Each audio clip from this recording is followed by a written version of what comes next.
Hi, എല്ലാവർക്കും നമസ്കാരം. ഞാനിപ്പോൾ പറയുന്നത് പല വീടുകളിലും ഇപ്പോൾ സംഭവിച്ചുകൊണ്ടിരിക്കുന്ന ഒരു കാര്യമാണ്. മാതാപിതാക്കളുടെ സ്വത്ത് മകനല്ലേ മകള് അവർ അവരുടെ പേരിലേക്ക് എഴുതി വാങ്ങിച്ചു കഴിഞ്ഞേച്ച് ഈ മാതാപിതാക്കളെ പിന്നെ തിരിഞ്ഞു നോക്കാത്ത അവസ്ഥയുണ്ടാകാറുണ്ട്.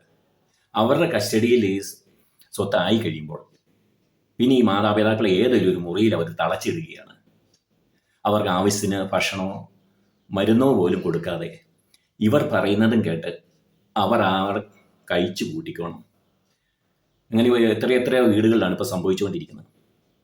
ഇവരോടൊക്കെ ഞാൻ പറയുകയാണ്, നിങ്ങൾ കിടക്കേണ്ട ഒരു കാര്യമില്ല.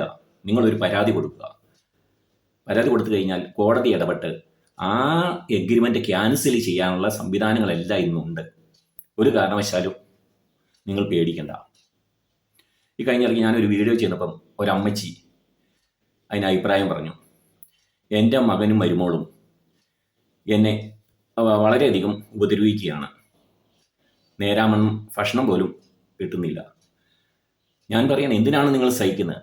നിങ്ങളൊരു പരാതി കൊടുക്കുക. അപ്പോൾ അതിനുള്ള മാർഗം നിങ്ങൾക്ക് തന്നെ ഉണ്ടാക്കി കിട്ടും. എനിക്ക് തന്നെ അറിയാം ഒരു വീട്ടിലെ അവസ്ഥ. മകനും മരുമകൾക്കും ലക്ഷക്കണക്കിന് രൂപ ശമ്പളമുണ്ട്.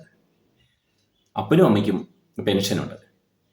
പക്ഷെ ആ വീട്ടിൽ അപ്പനും അമ്മയ്ക്കും മരുന്നോ അല്ലോ ഭക്ഷണം കിട്ടണമെങ്കിൽ മാസം ഒരു ഇത്ര രൂപ വെച്ച് മകന് കൊടുക്കണം.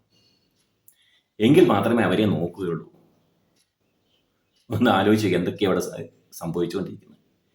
ഇതുപോലെയാണ് അവർ പല വീടുകളിൽ സംഭവിക്കുന്നുണ്ട്. അപ്പനും അമ്മയ്ക്കും കഴിഞ്ഞു പോകണമെങ്കിൽ ഇതുപോലെ മക്കളുടെ കാല് പിടിക്കണം. അതുകൊണ്ട് എനിക്ക് പറയാനുള്ളത്, മാതാപിതാക്കളുടെ നിങ്ങളുടെ സ്വത്ത് ഒരു കാരണവശാലും മകൾക്കോ അല്ലെ മകനോ എഴുതി കൊടുക്കരുത്. നിങ്ങളുടെ കാലശേഷം മാത്രമേ അവർക്ക് എത്തിച്ചേരാവുള്ളൂ. ആ രീതിയിൽ നിങ്ങൾ വേണ്ട നടപടികൾ സ്വീകരിക്കുക. ഒരു കാരണവശാലും എഴുതി കൊടുക്കുക. അപ്പോൾ നിങ്ങൾക്ക് അവിടെ സുഖമായിട്ട് ജീവിക്കാനുള്ള സാഹചര്യം ഉണ്ടാവും. അവർ നിങ്ങളെ അന്വേഷിക്കുകയും ചെയ്യും. ഓക്കെ.